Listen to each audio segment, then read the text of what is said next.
Welcome back, you degenerate MMA gamblers. I am here doing a solo podcast today. Brandon's out in Hawaii doing whatever the hell he's doing, chasing dolphins or something. And I'm here doing a hotel pod. So in a hotel up here for UFC 290, we've got a guy Kamuela Kirk fighting. A lot of you guys have seen him before. He is moving up to 155 pounds, and he's on a big card over here at T-Mobile Arena, which is actually fun because I hate the Apex cards. I hate the boring, quiet cards. So get a live audience, feel a little energy. Unlike this, pretty solo, energy-less podcast with my curtains in the background. I tried to open it up. There's a roller coaster behind me. We're at New York, but then you can't see anything. It's a horrible idea. But we've got UFC 290, so it's a late podcast. Normally we get these up early, but man, fight week is hard, you guys. You guys don't even understand how hard it is to be here for fight week. Forget about like leaving, family and jobs and obligations and stuff. It's just like hard to get anything done because you're sitting around all week, just kind of at fighters' beck and call. And it's not like anything, you're not doing anything. You're just waiting in case something needs to happen. So I've just been sitting here watching film. Yeah, for this UFC card. It's a good one. It's a fun card. We've got Volkanovski against Rodriguez, of course, for the featherweight title. We've got Brandon Moreno taking on Alexander Pantoja for the flyweight title. Those guys have fought 2 times before, with Pantoja winning both of them. But before we get going, you guys, please like and share our channel, like us on YouTube, subscribe, all of that good stuff. And then subscribe to our newsletter. We're putting out a weekly newsletter just with the bets coming up, different stuff. Give you a free pick, give you I wouldn't say a lock of the night, because I don't know if anything's a lock of the night, especially after last week. Guram Kutsaladze was the lock of the night last week, and that didn't work out for us, did it? But we give some tips, give some parlay busters, give some stuff that you guys might want to take a look at. Free newsletter, subscribe, link is in the bio. Well, let's get going. What do we have first? So actually, Kamuela Kirk is the first fight of the night, but you guys know that I'm not talking about that because you guys are all creepers and you guys don't get to hear shit. So our first actual fight of the night is Shannon Ross and Jesus Aguilar, okay? And let me pull this up. I'm going to try and do some screen stuff here for you guys so you guys can take a look at this as well. But that doesn't do you any good. That's just an ad. But we've got Shannon Ross coming out of Australia as well against Jesus Aguilar. Ross is 13-7. He is a slight underdog against Jesus Aguilar, who is minus 215 out of Mexico. We've got Queensland, Australia. And we've seen Ross a few times. We've seen him on Contender Series. We've seen him, in the UFC. And man, he is just super underwhelming. There's not a lot that interests me with Ross. And you see him striking. First of all, he looks kind of small for the division. Of course, it's a 125-pound division, so he's going to be small because he's small. He's a tiny human, but even against tiny humans, he's a tiny human. So he's not quite a midget, but I don't know what constitutes that. And he looks the part. He looks like he knows what he's doing. His striking, he throws the feints and he's moving left and right. And like if you were watching him shadow box, you'd be like, all right, this guy is legit. But when he fights, he just doesn't actually do anything. Like, I don't know, is he trying to go first and pressure people and swing? Is he trying to counter? He's just there and kind of allows the fight to happen however the fight is going to happen. He will attack the body a little bit. He's got a good left hook. But even that, he's got kind of a short reach for his own height and stature anyway. So I was certain, I was like, oh man, whoever's fighting this guy is going to win. And then I started taping Aguilar, and man, he is not a world beater either. I mean, they found the most competitive fight you could find for Shannon Ross at flyweight over here. And Aguilar is just swinging for the fences, big heaters, big kicks, looping punches, but he throws hard. He tries to knock your head off. And he is a wrestler, but he does a lot of bad wrestling. You'll see in his UFC fight, he was trying to inside trip on the wrong side, and Cormier was really, really critical of that. Then he's trying to do a lat drop and pull somebody on top of him. And he's short, he's stocky, he has good power, but man, he just makes some bad technical decisions when it comes time to wrestling. But he does have some guillotines. Because of that, just based off of nothing more than he goes out there and he fights, and we know that he's going to try and knock your head off, take you down, and try to guillotine you. I got to go with Aguilar on this one. I think I don't know how Ross wins. I mean, he's there. He may even get through 3 rounds, which I don't even know if he will, but he'll be there. And that's really the best thing that I can say for Ross is that he's not is that he has a pulse. So I'm going Aguilar here. I think especially with the odds, he's minus 215 now. Like I said, sorry, I'm getting this to you this late because I think it was almost a pick 'em when that fight came out. So next up, we have Cameron Simon and Terrence Mitchell. This is Simon's like 58th opponent for this card. He was supposed to originally fight Christian Rodriguez, and he is a heavy favorite here. You'll see Simon over here on the left of your screen. I think it's the left of your screen. I don't even know which way this is going to screen share. And then we've got Terrence Mitchell on the other side is plus 350. He's 15-2, but he's fighting out of Alaska. And if you guys know anything about MMA, man, Alaskan MMA is very bloated. You look at Terrence Mitchell's record, and again, he's 5'10", so he's tall. He's going to be significantly taller than Simon, who's kind of small for the division as well. He's not horribly small, but he's definitely not big. I think he's a lot of people are going to be larger than him in the division. But right here we have Mitchell's, opponents 4-1, 4-2, 4-0, of course, 3-3, and then he fought on the Ultimate Fighter and lost to Kai Kara France. But a lot of these guys are against other Alaska fighters who are just not amazing. And if you look at Mitchell, like, is he a striker? Is he a grappler? I don't really know what he wants to do. He looks the part of a striker, but then he wrestles all of his fights, and he just shoots in, he takes people down, and they kind of lay there. And there's not a lot of good tape on Mitchell, but there are some videos of him on Instagram wrestling, doing just technical wrestling drilling, and it is kind of sloppy. It's not the worst I've ever seen, but it is definitely like low level high school wrestling. Just it's not amazing. And then Simon, Simon's good. He's tough. I mean, we saw him beat Mana Martinez. We saw him beat Kovlov. What the hell is that guy's name? I'm looking up right now. What is Steve Kozlow, who was 6-0 at the time, who's a good jiu-jitsu guy, good grappler, not a world beater, but definitely solid. He beat Mana Martinez, and then he beat Josh Wang Kim on the Contender Series. And Josh is a really tall, lanky guy who's actually come and trained with me before, and he's actually really good. I mean, Simon just out-dogged him. And the real question here is Simon going to get a point taken away? Because in his 2 UFC fights, was it I think a knee to the head and there's something else. Nut shot. So I think he kicked Mana Martinez in the nuts 2 times in about 2 minutes. And but Simon's tough. His cardio is good. His wrestling is not phenomenal, but he knows to get back up. His jiu-jitsu is good. He'll scramble. He does a lot of the right stuff, and he has a sense of urgency. And I think Mitchell is just going to be overwhelmed, outmatched. I don't see this going the distance, so I like Cameron Simon inside the distance here on this fight. All right, next up, who do we got? Oh, Vitor Petrino and Marcin Prachnio. And man, Prachnio is he just beat Will Knight, if you want to call it that, in that horrible performance where Will Knight just stood there for 15 minutes and then the UFC cut him after that, which they should have. He is awkward. He's really awkward. He's an awkward striker with, I want to say, a karate background. His hands are almost Parkinson's-y. He's kind of shaking all over the place, kind of a wide stance.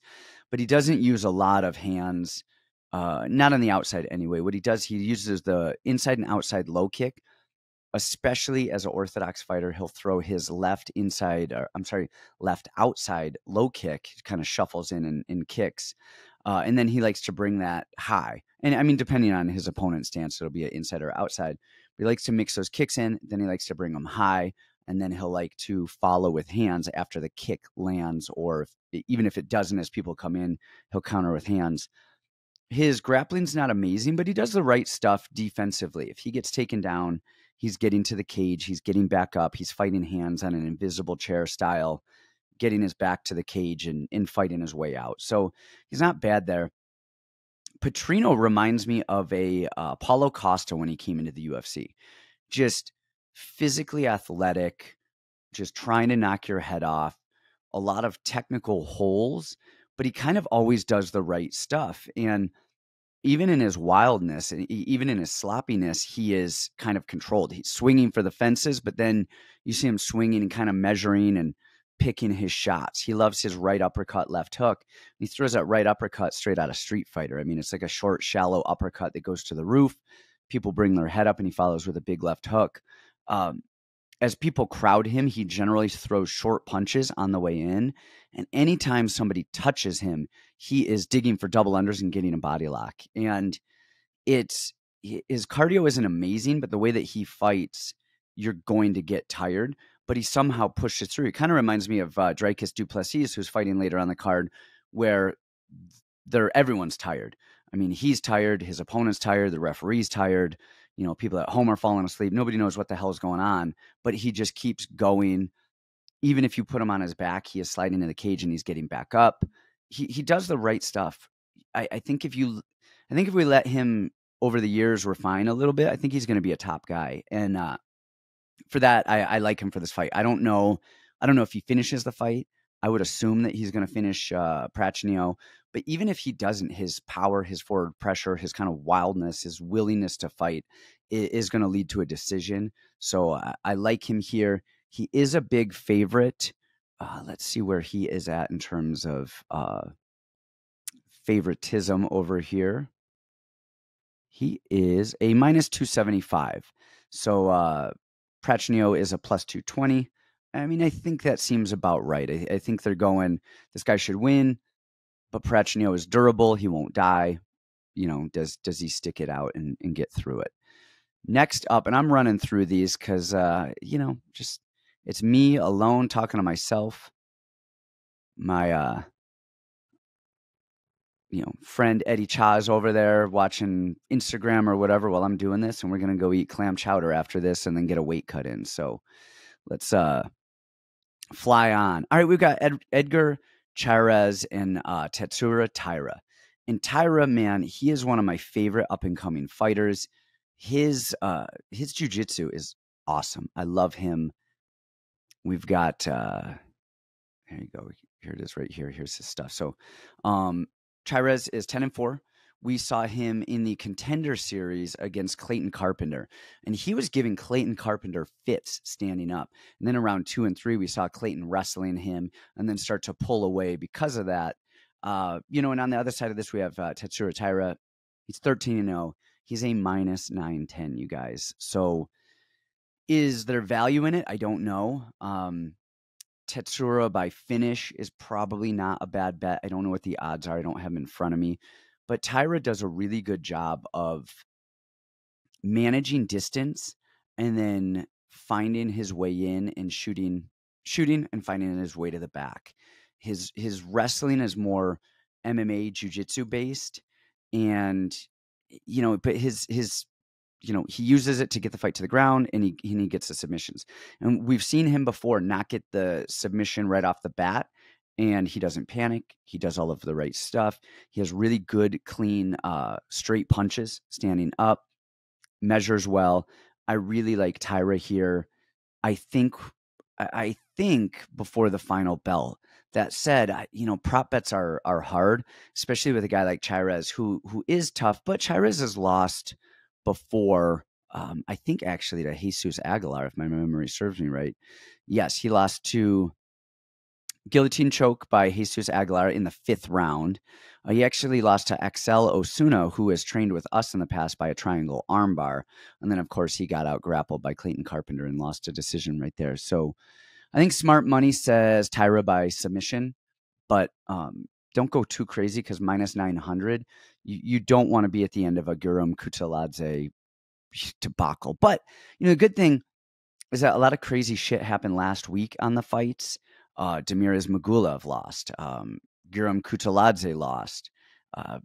Melissa Gatto decided she was a kickboxer who has, beautiful grappling and just didn't even try to get the fight to the ground. Bruno Ferreira got one punch knocked out by the Russian who, man, his tape said he was a complete fraud, and I'm still not certain that he's not. I think he's going to get worked over the second he gets somebody a little bit taller, not named Bruno Ferreira. So last week was crazy. Hopefully in betting terms, this week isn't as wild and it's a little bit more predictable. All right. Number 6 on the card, we have Jimmy Crute and Alonzo Menafield. And these two humans have fought before. They just fought last to a draw. And we saw Jimmy Crute get the takedown early and really kind of out wrestle Alonzo again and again and again for about 4.5 minutes. Man, he got back up tired. And then Alonzo hurt him and rocked him. And man, I don't know if you would have called the fight then, but I think if they had called it, I don't know, it would have been the worst stoppage I've ever seen. Second round as well, man. I thought everybody talks about Alonzo Menafield gassing out and slowing down because he tries to knock people's heads off, and that is 100% true. But Jimmy Crute does the same thing because he tries to grapple so hard and get people out of there in round one that he fades, and he may end up fading harder than Alonzo. And we'll see that later a little bit too when we talk about Alexander Pantoja. He grapples so hard in that first round. He's trying to go full send on everything. And Crute, the issue with Crute is his striking. He does all of the right stuff striking. His hands are high. He feints. He has a really good low kick. He has a really good calf kick. He does everything kind of correct, but man, he has these midget arms and he is slow and he is not overly athletic. And he's losing to guys who are big and strong and athletic. I mean, he lost to Jamal Hill, but Jamal Hill is Jamal Hill. But even Anthony Smith was lighting him up on the feet until he, took him down. And then, of course, his leg gave out. On the other side of that, we have Alonzo Menafield, who he was at Fortis MMA for a long time. I think the last 2 camps he's been up at Elevation with Pat Barry, who, I don't know about coaching and training on a daily basis, but as a cornerman, I swear he's just yelling random stuff like that he sees in the crowd, like, blue 38, lady over there in row 3 with a purple shirt. Like, I don't know if any of it makes sense. He's just there. Like, he's a hype man. Pat Barry is a hype man. I'm not sure if he's a cornerman, but Alonzo looked pretty good last time. I thought, man, he got taken down right off the bat. Crute just blast doubled him across the cage. And Alonzo scooted to the cage, got back up, did it on a technical basis. He wasn't using nothing but athleticism to do it. He did all of the right stuff, turned, got up, and Crute took him down again and again and again. And Alonzo did all of the right stuff. And then we've seen Alonzo on the bottom against Will Knight, who's a big, strong guy as well. And he's able to use his athleticism when he needs to kind of scramble out of there. So I like Alonzo a lot in this spot. The real question, and I thought Alonzo won that last fight. He got a point deducted because of the fence grab. Now, would that fence grab have changed that last round in that fight? And maybe Crute ended up winning, or maybe he would have. If I don't know, it's hard to say. Like I said, I like Alonzo. I think he does all the right stuff, and I think this fight comes down to conditioning. Is who after round 1, or not even round 1, after 3.5, 4 minutes of round 1, does Jimmy Crute have the gas tank to keep finding takedowns before he gets knocked out? And I don't know that he does. I think the smart money is go with the wrestler, but I think Alonzo does enough, and Crute just gets hurt so much standing. He's not durable. He has a hard time with guys with speed. Alonzo is just not starching him, but rocking him quite a bit. He'll shoot, and if Alonzo sprawls on him, he's going to beat him up a little bit. I like Alonzo in the spot. If you want to play it safe, I would watch the live line, and I would bet it live as you start to see about 3 minutes in, 4 minutes in after the first round. See, you're going to have it. You have to have it ready. You have to be ready to bet it immediately because that line will shift pretty quickly. So you don't want to wait and then the lines are blown. But a live bet on either of them may be good. So it might be something for you guys to check out. Next up on the docket, we've got Yasmin Jamiroquai against Denise Gomez. This is a fight that I spent a good amount of time on tape, and I'm actually not kidding. I know you guys who watch the show all the time are laughing over there because I rarely watch tape on women's MMA, but this one I actually did. And I don't know why I did, maybe just because Brandon's not here. So I don't know, it was all on me. But we've got Yasmin and Denise 10-0 and a minus 420 against a 7-2 and a plus 320. And I think this fight is a lot closer than the lines would have you believe, because both of these girls are really good strikers. Denise Gomes, whatever you say, is she's physical as well. Grappling wise, she's not amazing offensively, and she does a lot of dumb stuff offensively. We saw her with Loma. She was on top and went for an armbar on top, gave up position. Then she's on Loma's back, goes for an armbar, gives up position. But then we've seen her in the past get taken down, and she doesn't stay on the bottom. She scoots away, and she does all of the right stuff defensively. Offensively, she does some dumb stuff. We haven't seen a lot of Yasmin. We've seen her try to offensively wrestle a little bit. We've fail on some inside trip takedowns, fail on some body lock takedowns. But I don't think that is saying that she's horrible. I just, sometimes she's gotten in trouble and clinched and gone for something. It didn't work out. And she's like, okay, I did what I needed to do by closing the distance. I'm good here. Gomes is a power puncher. And man, on a personal level, not because I know these women or whatever, I want to see Gomes win because I like her style of striking. Just sit down and swing for the fences, and not in a sloppy manner, but she's just, when she swings, she tries to knock people out. And when Yasmin swings, I mean, she throws with a lot of hate, but even her jabs come from a little bit of an angle. Instead of going straight out, they kind of loop from the left over. And her right hand, not an overhand, just a right hand in general, kind of trails behind her body. And so everything has a little bit of an arc on it. Whereas Gomes is just solid boxing down the middle. And she's a kickboxer, but the way that she punches is like a good boxer. And then it's the other reason why it's a lot closer too is Yasmin, man, that chin, she has a punchable face and she does a lot of the right stuff, but her chin comes up. You'll actually see her in her fights. Her chin will come up and it floats and floats and floats and gets higher.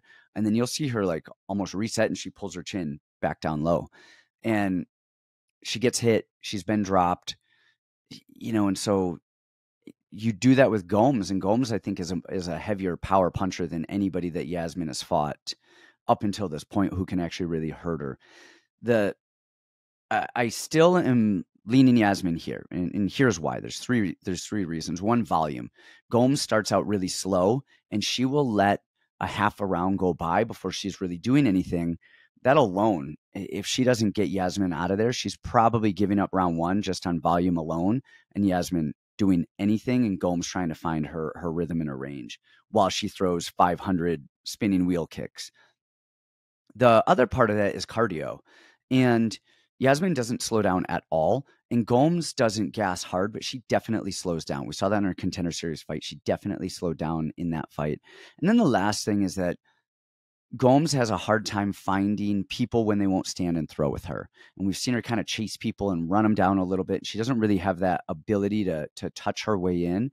And Yasmin is constantly towing that line and in and out, and she'll feint and move away and touch and go. And I think that is going to lead to more moments for Yasmin than it will for Gomes. But don't be shocked. This isn't, I think Yasmin is probably going to win this. But this is one of those, if Gomes hits her and touches her on the face and she gets knocked out, like none of us should be surprised here for that one.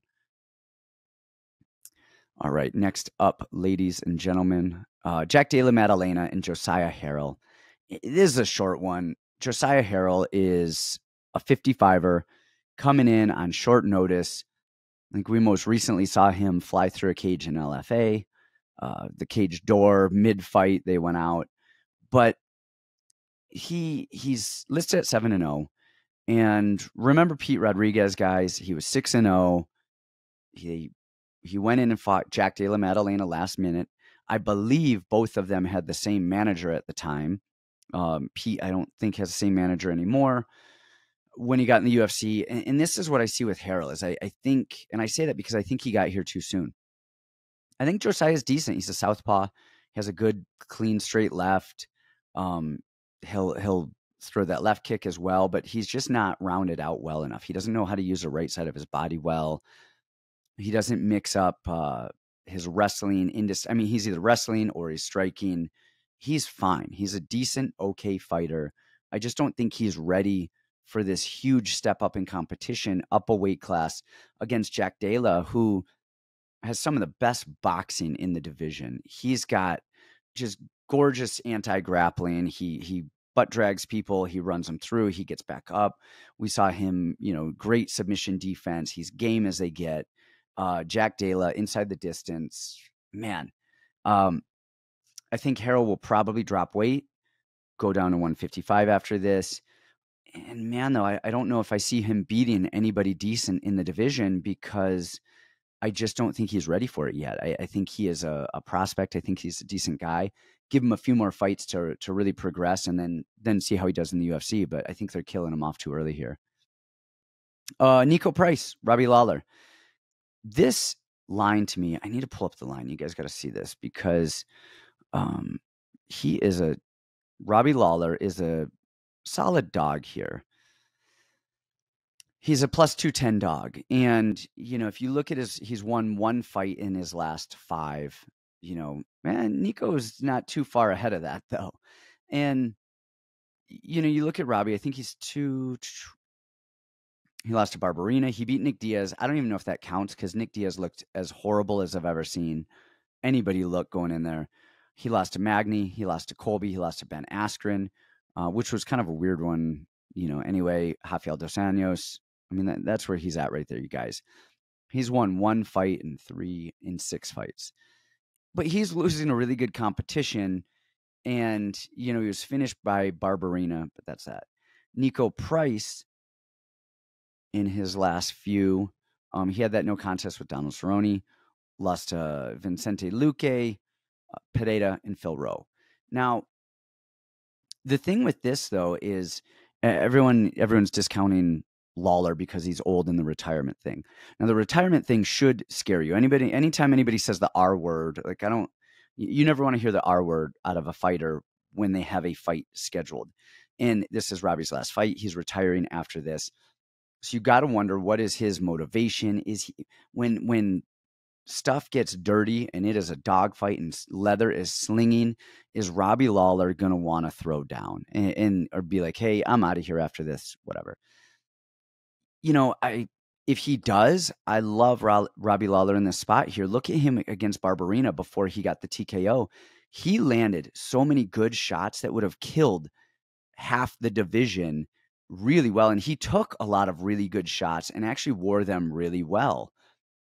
He's pressuring, he's in the face, he's rolling punches, he's swinging to the body, he's coming upstairs.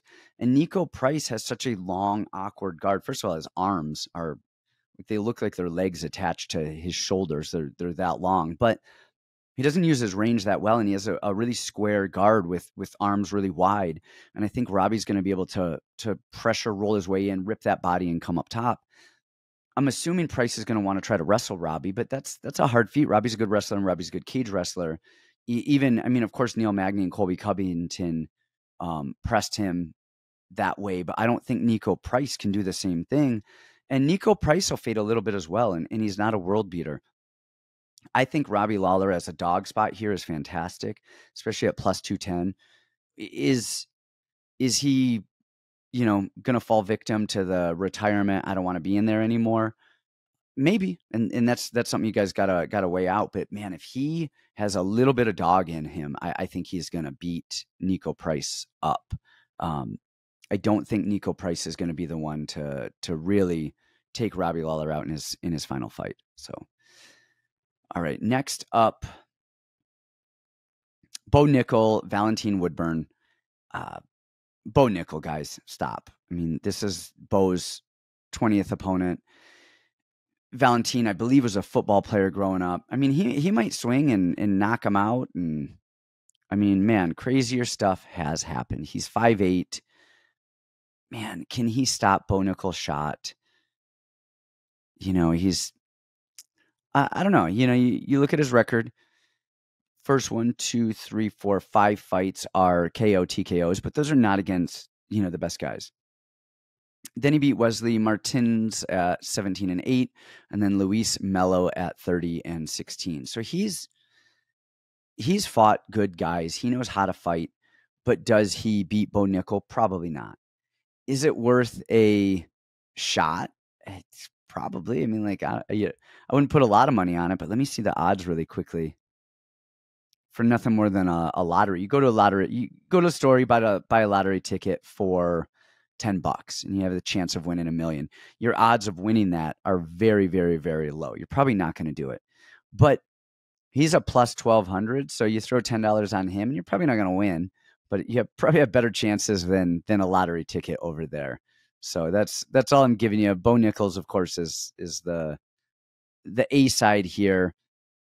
At a minus 2,500, is it worth it to bet on a guy with 4 fights? Probably not. I think it's just a fight you watch, you hang out, and I mean, unless you know something about Woodburn that you just love, but otherwise, just save your money. There's better fights, there's better bets on this card, and hopefully, Bo Nickel can start to take some steps up in the competition.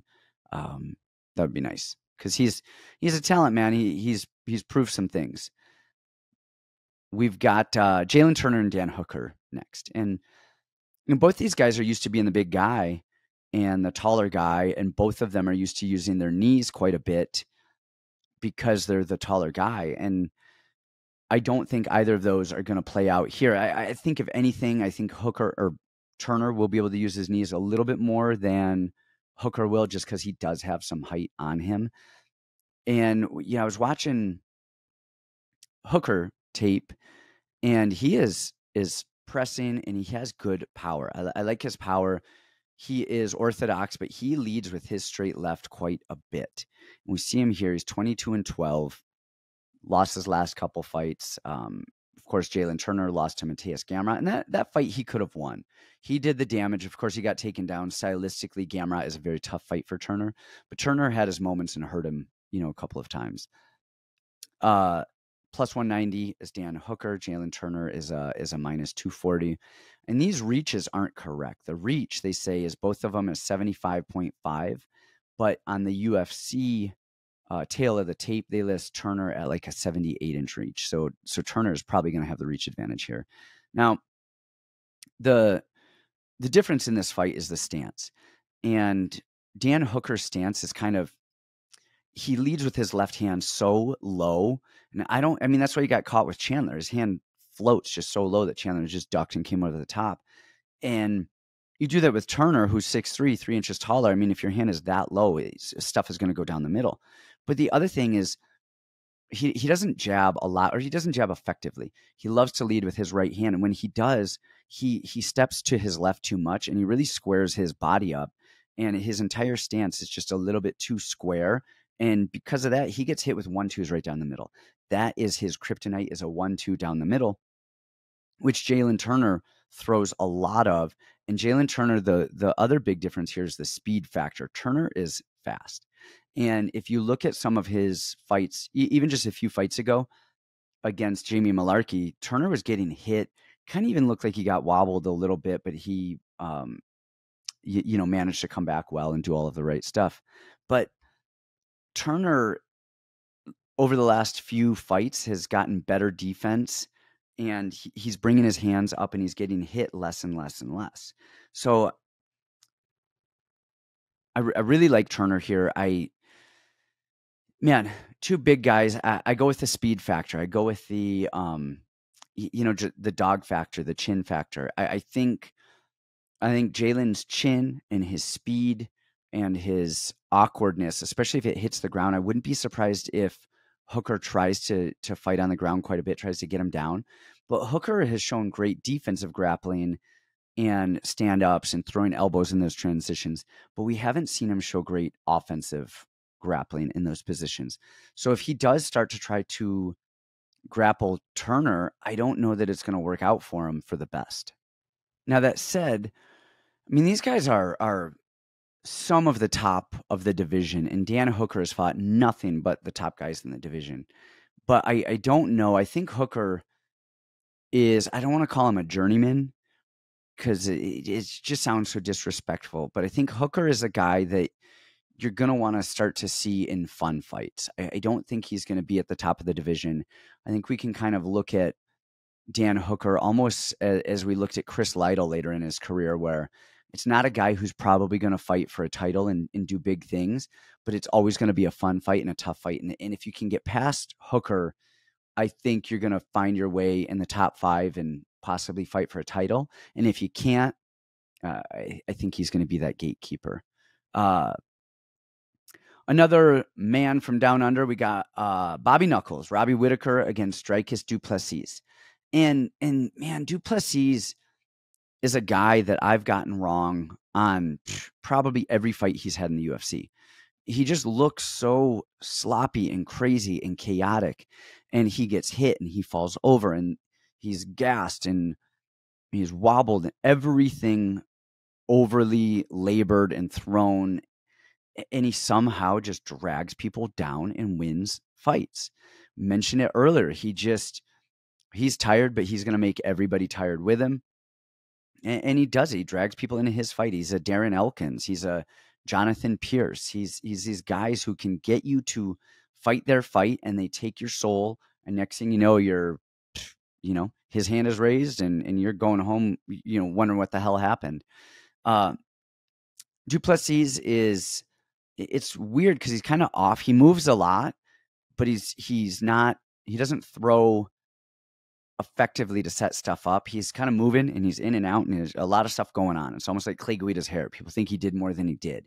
But then when he goes, it's always a blitz. It's always a big explosive movement. And then there's a lot of movement in between, but not throwing or setting anything up. He loves to throw a 2-1-2. So a cross, jab, cross, or he likes to throw a 1-2-1, a jab, cross, jab. And that jab at the end of his combinations keeps him safe. And then, of course, he can kick off of it if he wants as well.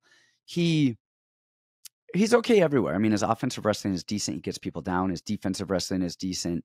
He gets taken down. He explodes. He gets back up. He clinches kind of well. Like there's nothing that's amazing or horrible about him.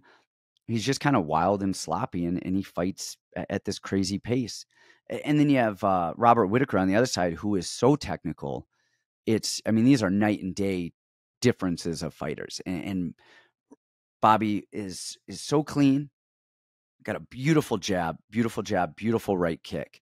And then he inches away. His distance management is so good. He inches away, and then he snipes that right hand right at your soul.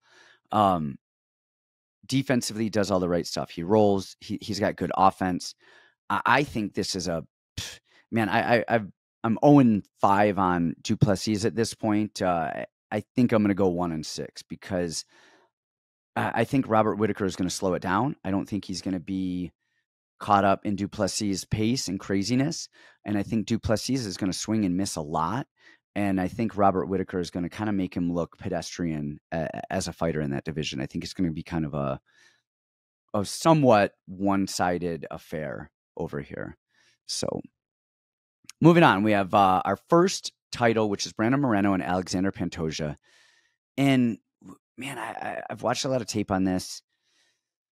And these two guys are just, it really comes down to Pantoja and his workload. And Pantoja in round 1 and 2, his wrestling and his jiu-jitsu and his pressure are phenomenal. But he does do it a little bit just like Crute. When he presses like that, he tends to be the one who fades out almost more than his opponents. And when he sits back, I think his striking looks pretty good. We saw him against Manel Cape, whatever you want to say. And he did the right stuff. Predominantly, that was a striking affair. And he won 3 rounds against a explosive, big, strong striker by sitting on the outside and blasting inside, outside calf kicks and low kicks. And he likes to double up his right hand. He'll fire the right hand. Sometimes he'll throw another straight. Other times he'll step through and throw it almost like a hook. And then that allows him to blitz and go forward right into his shots. His pressure right off the bat is great. He manages to drag people down to the mat. His jiu-jitsu is phenomenal. He takes backs and he chokes people out. Where Moreno kind of does the same thing, is he takes backs and chokes people out. And lately he's turned into more of a boxer, but you know, predominantly through most of his career, he was a grappler. And Moreno is huge. He's really long. He's really tall. You saw the size difference, Kai Kara France and Moreno, where it was just the size difference was too much. Kai Kara couldn't, he wanted to get those leg kicks going, but Moreno was just too far away. I think Pantoja is going to get those leg kicks going, and then that's going to have to change Moreno's fight a little bit. This is a crazy one to me. I've gone back and forth on this quite a bit. I think I'm going to go with Pantoja for the upset. All right, main event, guys. Main event. Again, if you guys have not liked and subscribed, please do so. I am flying through these. Please like us, subscribe on YouTube, on Spotify, on iTunes, share us, and check us out on the Patreon, check us out on the Discord. Last week was brutal for UFC, but Brandon killed it on BKFC. So a lot of money was made on BKFC. I think he got everything but one fight right on BKFC. And then also, sign up for the newsletter. So in our main event, we have Alexander Volkanovski against Yair Rodriguez. And everybody should be very familiar with both of these guys. Volk, I mean, we've seen him fight everybody at this point. We've seen him wrestle. We have seen him strike. We've seen him defend guillotines. He's ground and pounding. He's pushing the cage. We've seen him do everything. Yair on the other side, we have seen kind of an evolution in Yair. For a long time, he was the guy who was very dangerous striking, but if you got him to the ground, it was a wrap. We saw that with Frankie Edgar, but he has gotten better over the years, and his jiu-jitsu has gotten better. I think his jiu-jitsu has gotten better than his wrestling, but I think both are significantly improved. We've got Volk, who is a minus 435, and we have Yair, who is a plus 325. And I think those are somewhat fair odds, because I think Alexander Volkanovski has earned the right to be a sizable favorite, but not a minus 600, 700, 800 favorite, because Yair poses some very stylistic problems for Volkanovski, mainly the southpaw stance. When Yair is in the southpaw stance, he's going to fire that middle kick, and Volk kind of flares his right arm a little bit.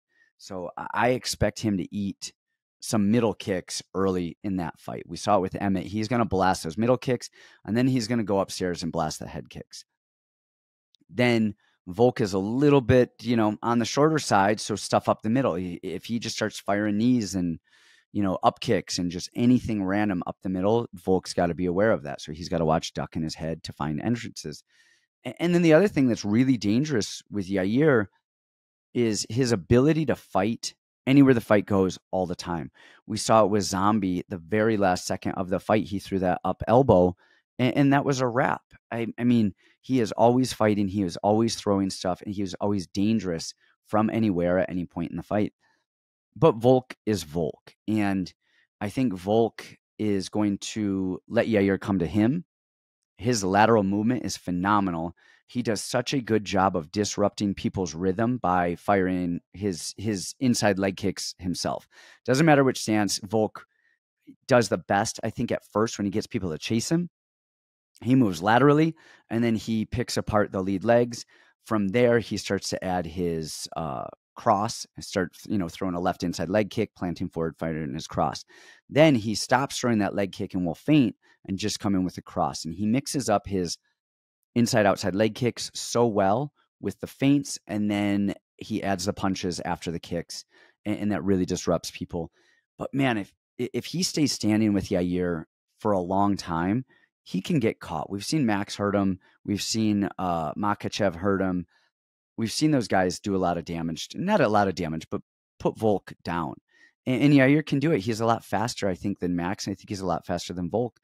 If Volk, he's a lot faster than Max, and he's a lot faster than Makhachev. But I think if Volk wrestles early, I think this is a very one-sided affair. I think the hard part is going to be closing the distance. I think if Volk wants to get inside trips and just go in the guard and just ground and pound the hell out of him, I think it can be a very, I wouldn't say one-sided affair, but I think a very dominant affair by Volkanovski. They generally have very good game plans with their guys down there at City Kickboxing, so I would expect to see a feeling out process and then Volk closing the distance. And we saw that with the Max Holloway, I believe it was Max Holloway 1, where I think Volk was losing the first 2 rounds and he was playing on his back foot. And then after that, he went out there and started pressing Max and started fighting for the takedowns and started stealing those moments and gaining those points by going forward with the grappling. And I think he's going to be able to dictate that here. But, Yair is always live and always a wild one. So that's what I got, you guys. I think there are probably some big fights here that are not going to go the way that you think. I think, again, we've got quite a few sizable dogs. We've got Gomes, who's a plus 300. We have Pantoja, who's a good solid dog. We've got Yair, who's a good solid dog. I think Pantoja has the I think Gomes and Pantoja have a decent shot of the upset. I think Yair is going to have a harder time beating Volk because I think Volk is one of the most well-rounded fighters we've probably ever seen. So we will see you next time. Happy betting, guys.